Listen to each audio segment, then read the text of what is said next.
love me, then you'll keep my commandments. Yes, I know it's scary though, plus I understand it. And Jesus said, if you love me, then you'll Alright.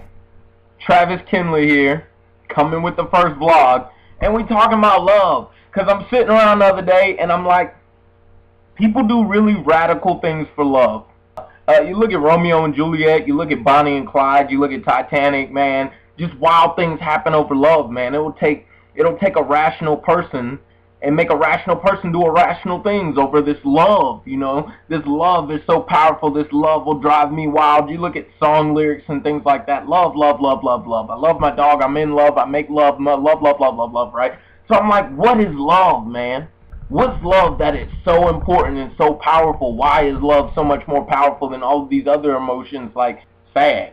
People get sad, and if you're a rational person, you're sad. Usually you're not going to do something extravagant, right? So I'm like, what's love? You know, etymology is basically the history of words, the origin of words, where words come from. Where does love come from? Well, coincidentally, it comes from the Bible, of course. The first mention of love has to do with God, and it has to do with love is Jesus. Jesus is love. Let's make sure we all agree on this, at least. Evolution happens. Change happens. People change. Mankind evolves.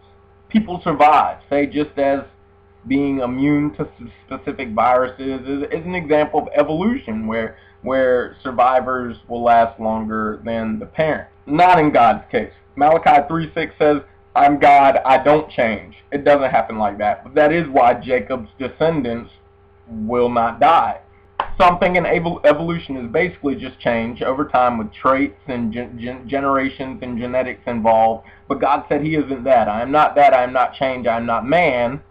Okay, let's switch it up a little bit. Keep that evolution in mind though. Okay, to get a job you need training, right?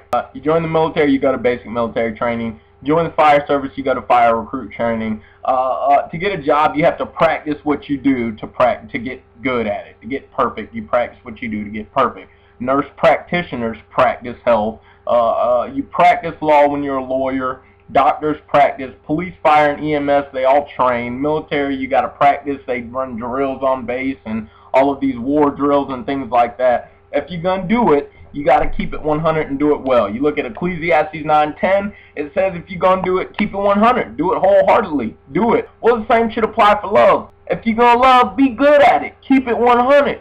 Do it to the fullest. How to love. How to love. Back to this etymology, right?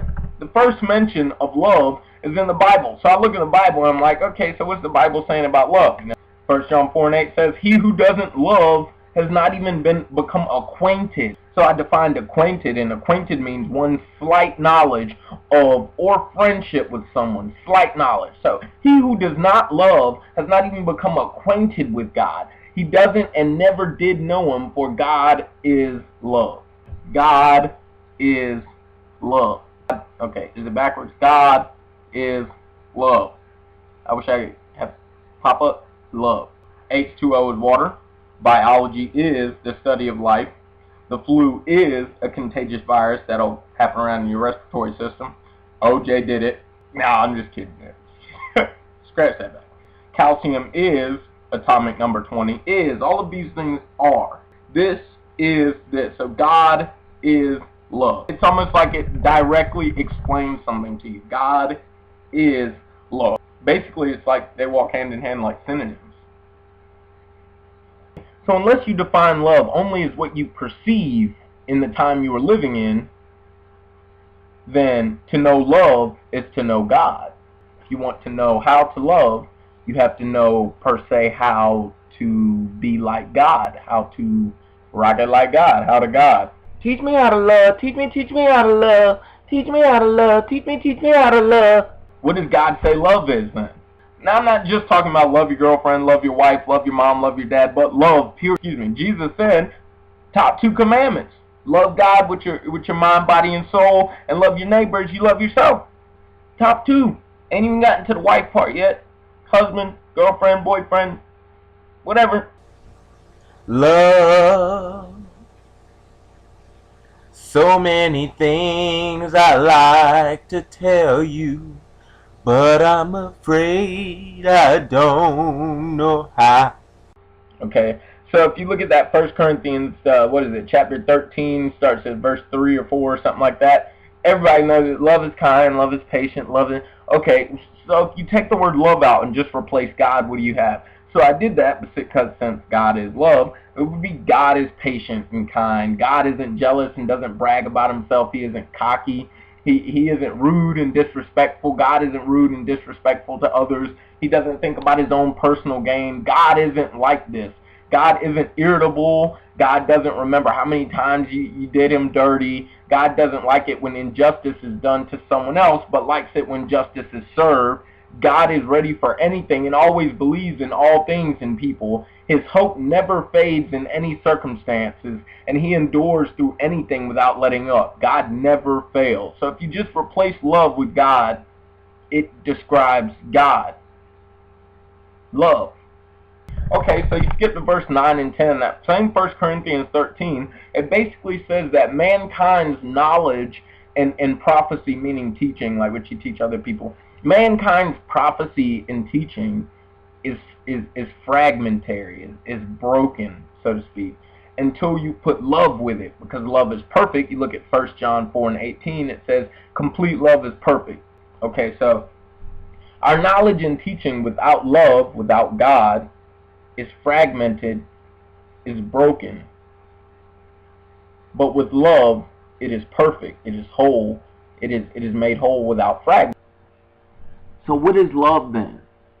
Indeed, what is love? This powerful emotion that will drive rational people irrational sometimes if practiced incorrectly. Love is, and of itself, a character that man is able to practice, constantly practice, to be more like God, to be more patient, to be more kind, to be able to endure more, to hope for more things, to have more faith.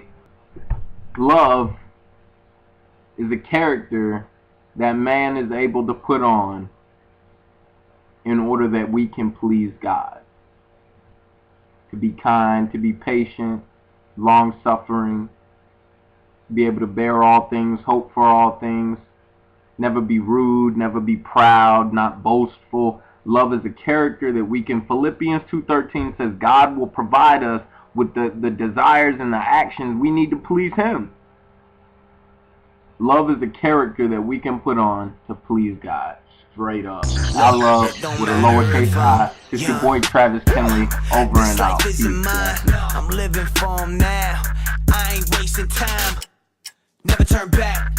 I really ain't missing nothing. Instead of living for myself, I be living for the mission of the king that'll soon be coming.